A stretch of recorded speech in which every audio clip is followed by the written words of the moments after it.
All right, my friends, this is Paul with B&B Theaters. I'm joined today on this Zoom call by Kevin Grayson, the president of domestic distribution for STX Films. Kevin, how are you? Good. How are you guys? I'm hanging in there, man. Listen, we thought we'd try something new here. I haven't left my house in like 12 days or something crazy. Going a little insane. We can't go to Lucky for you, I'm going on 21. Oh, yeah, you win. Yeah, you've been on it longer than we have.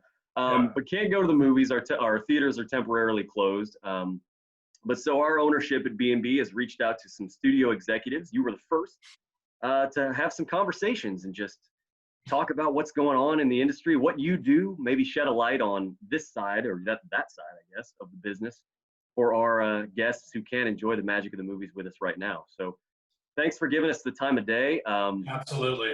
No You guys matter are what- the lifeline. You guys are the lifeline of the business, and anything I can do to help educate and alleviate and hopefully get everyone excited about coming back to the movies in the next few months. Hopefully, fingers crossed. Yeah, thank you. I'm right there with you. And no matter what you say, you're setting the bar. You're the first one. So I guess maybe just kind of tell us who you are, what you do, and kind of maybe how you got to be where you are. All right, my name is Kevin Grayson, as you said earlier. I am the head of distribution at STX Entertainment.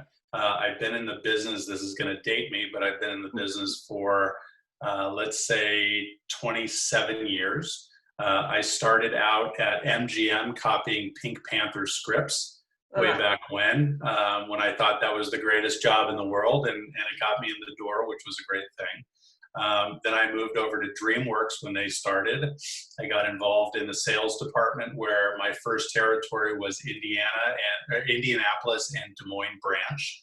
And again, thought that was the cat's meow. That was everything. That was fantastic. And I met some of the greatest people that I still stay in touch with. As with the B&B circuit, people in the Midwest are a special group of people, and I've remained very close to a lot of them.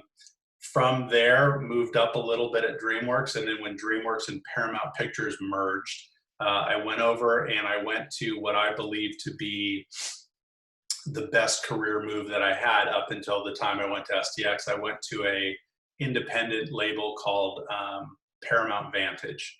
Mm-hmm. And Paramount Vantage was, as I like to say to a lot of the salespeople, some of the smaller movies, because I went from selling Saving Private Ryan and Shrek and Transformers to selling the first movie out of the gate was a documentary about the environment, narrated by Al Gore. Sure. Not something that's traditionally where you go from Transformers and Shrek, you move into a documentary, but it became the highest grossing documentary of all time, and changed a lot of the way that we look at documentaries moving forward. So it was very interesting, sold a lot of smaller movies, but I truly learned how to sell film. It's easier to sell Transformers than it is a documentary about the environment. So I really learned a lot from that experience. From there, I moved over.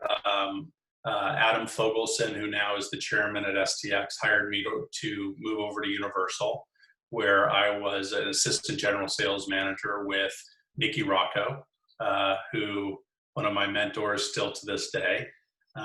And learned a lot about being an executive, learned a lot about how to deal with what we call the C-suite, as well as the press, as well as filmmakers, as well as talent. And so, again, another great learning experience. And then I got an opportunity. I got called from actually Adam's brother, Noah Fogelson, and Bob Simons, and they were starting a company, and they were looking to start a studio, which was one of the first big studios since DreamWorks. Mm-hmm. And I was given the opportunity to go over and start a distribution group from the ground up. So when we talk about things that I'm most proud of, I was there with my assistant, Rachel, and just the two of us, and we're sitting in an office, and we had a blank slate. And so we had to create from the ground up how to do this. And so we get into all the movies and some of the questions that you and I have talked about in the past of the movies that I'm most proud of. Yeah. The first movie at STX, because it's getting all those things together. You're talking about getting stationary, the kind of chair you're sitting in, to staffing up an entire distribution group and getting it out to the vendors and to the exhibitors and to the world. It's quite a challenge. So That took about a year of getting all that stuff off the ground before we had the gift.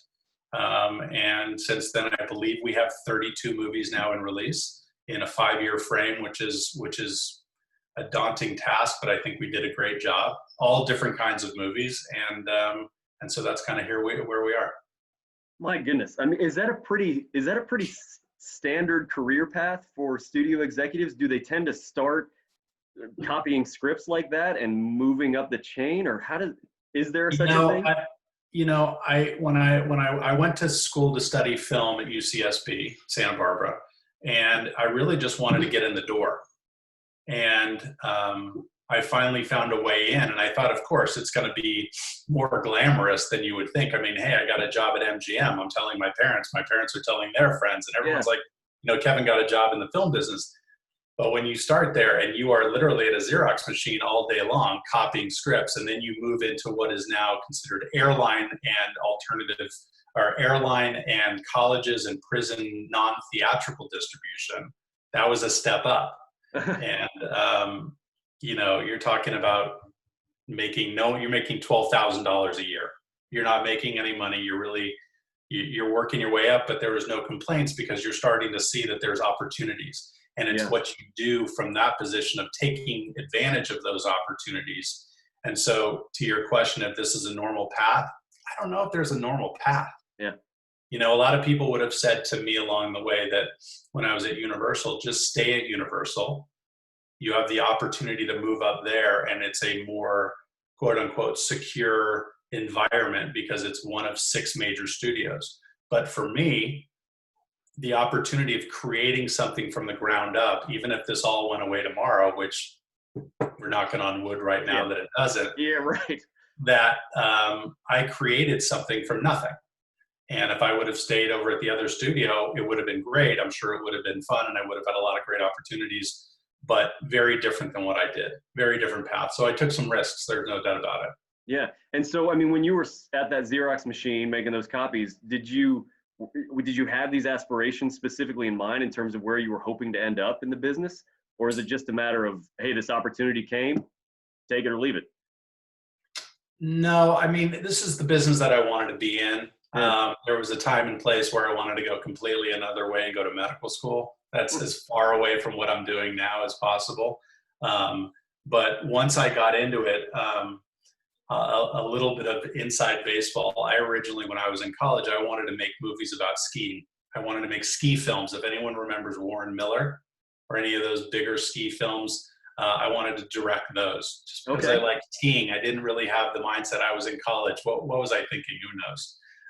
But then I got the job at DreamWorks, and I really saw a path because you started out in one of the smaller territories. I worked my way onto the East Coast, the West Coast, and then running half of the country, and then working my way around. And when I saw opportunities, I wasn't fearful of taking them. Some people, nothing against them, they would have liked to stayed one path, more secure, and let's just work our way up. People stayed like at Universal. A lot of great people that I know were there for 30 and 40 years. And so there is a security to that, a mindset to that, but it wasn't what I wanted to do. And I had the support of my wife, who was running publicity at Universal at that time, who's now actually a co-head of marketing at STX. And so there are challenges to that as well, working together, but all good. And that was the path I took.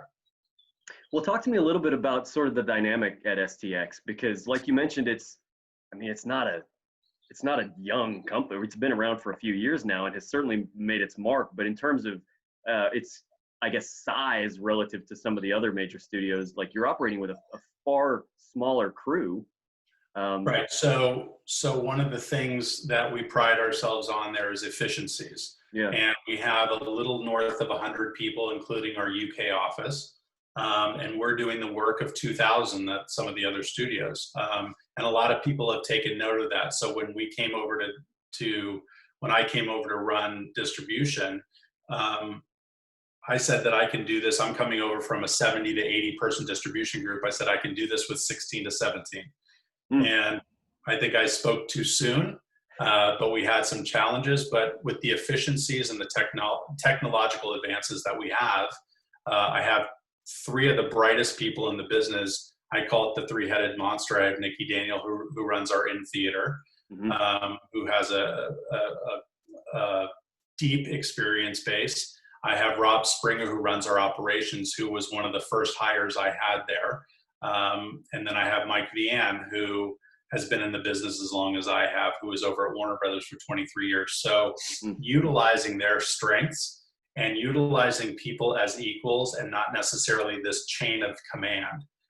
We all get on the phone. We all look at release dates. We all talk about strategies. We talk every day, especially in this isolation period. We're still talking. We're still working with all of our exhibitor partners, and the transparencies and relationships that we have with everyone, including B&B,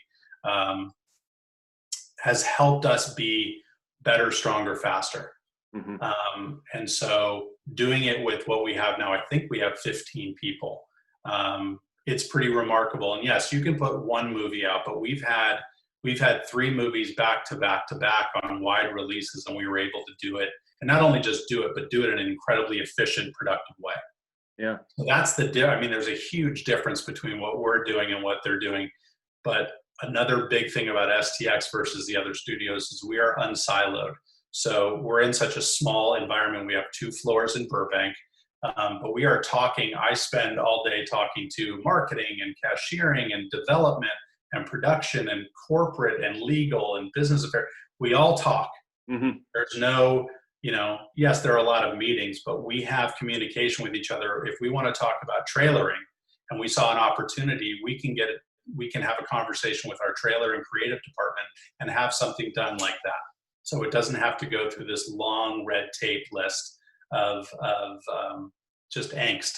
We're able to get those decisions. They're not always going to work out for us. It's not always going to be a yes, but we're at least having that dialogue makes us very efficient. Yeah, that's really interesting. That's a conversation too that we've had at B&B as we've continued to grow, is making sure that we're maintaining that sort of smaller, I guess, mentality, like that we're communicating interdepartmentally, even as we continue to grow and expand. So. Yeah, and when I hired people, when we brought in people from other studios, other sales departments, excuse me, I said, I've been at a studio where you have a $110 million opener. And on the Monday morning meeting, no one's talking about the $110 million opener. They're on to the next one. It's kind of a Walmart kind of mentality, just get it in, get it out. It's like a machine. And I said to these guys, we're going to have a lot of failures and we're going to have a lot of successes, but we're going to feel every one of them. And so there's an ownership. Everyone in sales, from the assistant cashier to the Indianapolis branch manager, they are sitting into my office and we're looking up on this old magnet board with all the movies, and we're moving things around, and I'm asking them their opinions as much as they're asking me mine. And so it's a real family environment. Yeah. So. And I mean, you have had your successes, sort of Bad Moms, of course. The Foreigner is one of my favorite STX films, man. That movie's awesome. And like Ugly Dolls, we watched a couple days ago. I got 3 kids. So like the number of the STX films have been on screen, certainly at our theaters, but still in my house as well. Has there been a film, I guess, either with STX or in your previous career anywhere else that kind of sticks out as something that you're particularly proud of, or that you had a big part in bringing to life? It's funny. There are some that are successes and some are failures, but I have different, I love all my children. Yeah, right. Excuse me. Last year we had $200 million movies in one year, and a bunch of the studios, 2 or 3 that I know of, didn't have $200 million movies. So we had Hustlers, and we had The Upside. And those are 2 of my favorite movies, not necessarily because of the successes. The proudest I am goes to The Gift, because like I said to you before, it was our first one. It was the angst of getting this thing out in a release where you're literally wondering if those prints are getting theaters. Yeah. Because you don't know how this was nothing, and then it was something, and then it's out to the masses. So I was very proud of that. It worked out great for us because we work, as you know, our budgets are not 80 to 100 million. They can be 5 million all the way up to 60. Yeah. But we have a wide array of different types of films and different budgets. So I'd say at STX, the gift would be one. We had some movies. We had a movie called Peppa the Pig that we only released in 60 or 70 theaters, but we released it in 7 days because we were asked to do something like that. It was one of our partners came to us and said, "Can you guys do this?" And everyone else would say, "Well, no way, we can't get this out." And again, it's not going out to 3,000 theaters, but we knew how to geo-target to those theaters, those theaters that were geo-targeting for Peppa the Pig, 77 theaters, I believe, and we got it out in 7 days. So super proud of that. Again, gross wasn't there. It wasn't the successes that a lot of people read about, but it's something that I'm very proud of because my team mobilized and rallied the entire studio and got it done. Going back to something that kind of changed my life and how I've done business is I was involved in the first Paranormal Activity. So I'll never forget sitting in there. There were 2 other people, Aurora Dennis and Steve Garrett, who's still at Paramount. And we were asked to go look at an acquisition of a movie that people talked about, but no one really wanted to deal with. So we went to one of those old theaters on the Paramount lot and no idea what this movie was. And I'm setting the tone, so I'm sorry if I'm babbling a little bit. Okay. But the air conditioning was broken on. It wasn't broken off, it was broken on. So the room was freezing. We couldn't fix it. And this theater had been around for, I don't know how long, 40 or 50 years. The movie went on, never been that scared in my life. Came out, went to our head of marketing, Megan Colligan at the time. And I said, we got to do something with this movie. Like, well, we don't have any money to market this movie. And I said, what if we pick 12 to 13 college markets, not these big commercial theaters in these big major markets, but Raleigh, Durham, and Austin, and Ann Arbor, and places that are kind of off the beaten paths, a theater outside of Ohio State, and let's see if we can just do an old school midnight program. And so what we did is we did a midnight program. We sold, 150 seats per showing. That was it. And you started to see something that we don't really see anymore. We saw people lined up around the building. Yeah. And so 1 week turned into 2 weeks, turned into 3 weeks, and it became the most profitable movie in the history of film because it was $15,000. Cost nothing to make. Oh my gosh. So that's something I'm really proud of. But there's a few. Man, my goodness. Well, when you're sitting at the table at STX before your first film comes out, like, how do you decide which film is going to be the one that you launch as your sort of maiden voyage as a studio? Because that's you had great talent in that. I mean, how did that come to be? Are you talking about the first film? Yeah. Yeah, with The Gift. Well, it was actually interesting. I give almost all the credit to Adam Fogelson because he read the script. There was an idea of having one other person in the movie, and it had a different title than The Gift, but we changed it around to make it a modern day Fatal Attraction, but not about being adultery, but it was more about bullying. And so we flipped the script around just a little bit and changed it was all based about Jason Bateman because you didn't want someone who you saw and you knew that there was an evil to him. And when everyone saw Jason Bateman, no one thought of evil. You think of silver spoons and you think of horrible bosses and you think of funny stuff. So that was all casting. And so once we sat down with that one, we knew we had something. And then with Joel Edgerton coming in and directing his first film, we just nailed it. And the marketing of it was lights out and everything just kind of worked and we were off and running.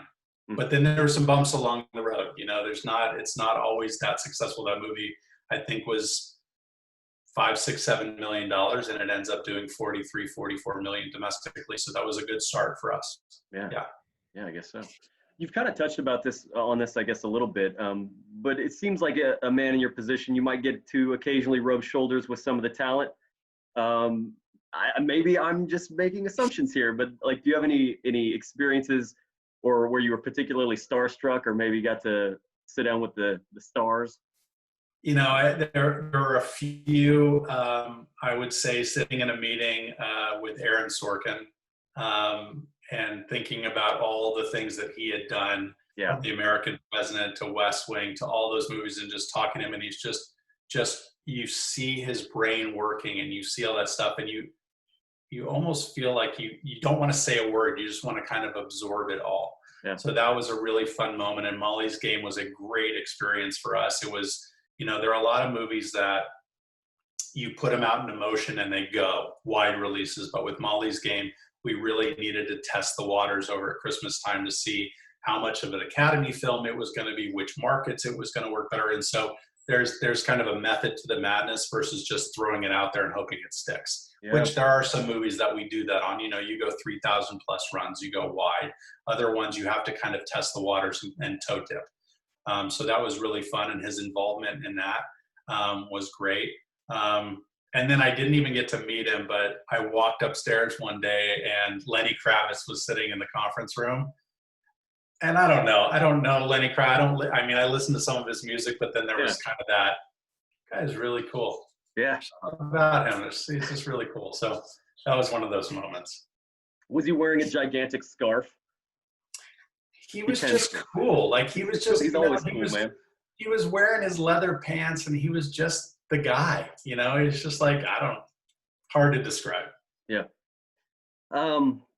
You mentioned, I guess, a couple of these as well along the way. Have there been standout folks in your career who have served as sort of your mentors, maybe folks you're still working with, or people who have taught you principles that have instilled you with, the talents that you need to make these kinds of things? I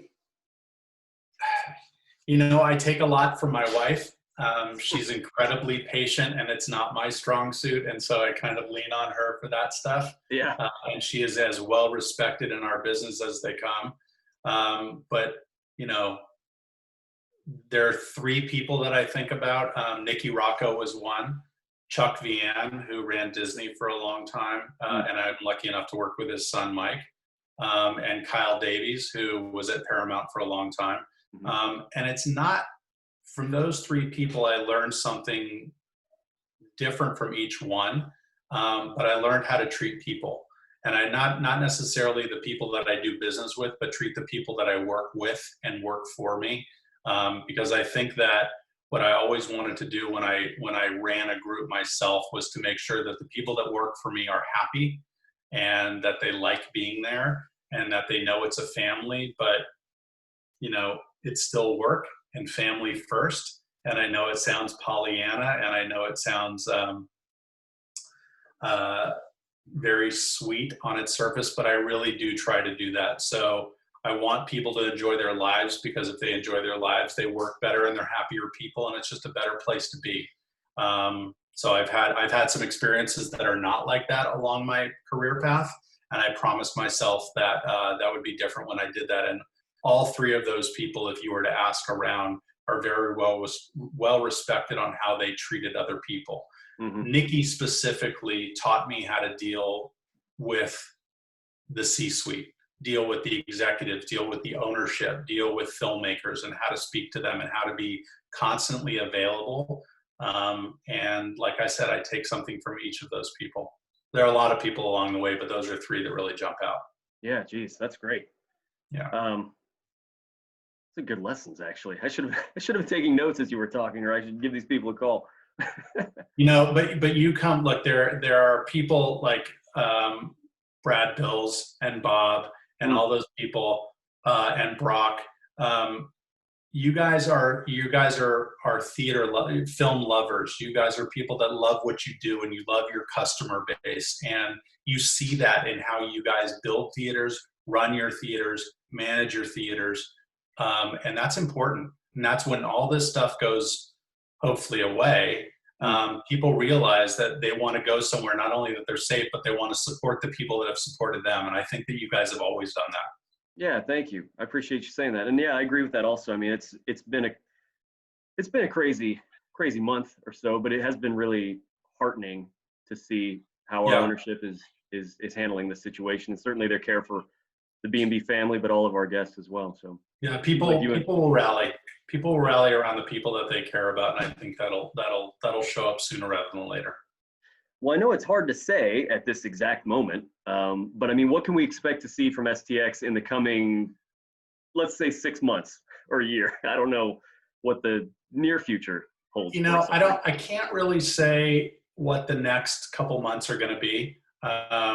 We have My Spy on the schedule. Not sure what's happening with that. We're really proud of that. We have a Jerry Butler movie called Greenland coming out. Again, not sure when that's going to come out, but we're, you know, one of the abilities that we have at STX is we can flip a switch pretty quickly. Mm-hmm. And so if this all goes to a place where we feel comfortable putting out in theaters, I think Greenland will be something that we can get out there. It's a perfect summer popcorn tentpole movie. Then we have, we've done a development deal with Kevin Hart. So we have a bunch of films that we're working on with him since The Upside. Yeah. We have Secret Garden from the producers of Harry Potter that we're going to be putting out later this year. And then we have the next Jennifer Lopez movie where she's like the godmother type role. And also a movie called Gunpowder Milkshake that we're going to be developing. So there's a bunch of movies like that. It's like a female Kingsman, if you will. Okay. And so we have a bunch of movies. We have a lot of movies in development. We are not slowing down on the development side. And we hope that we're going to be able to fill up your theaters very, very soon. Well, we'll be here. Yeah. Thanks for all that you've done. Thanks for the collaboration and stuff over the years. Everything that you've put out, we're happy to put on screen. Absolutely. And again, thank you guys and to all your customer base. Soon, soon, soon, we'll be back in business and giving you guys some great stuff to come to the theaters to see. That's right. Well, thank you, Kevin. I appreciate your time. It's great talking to you. Got it. All right, man. Take care. All right. Bye, everyone.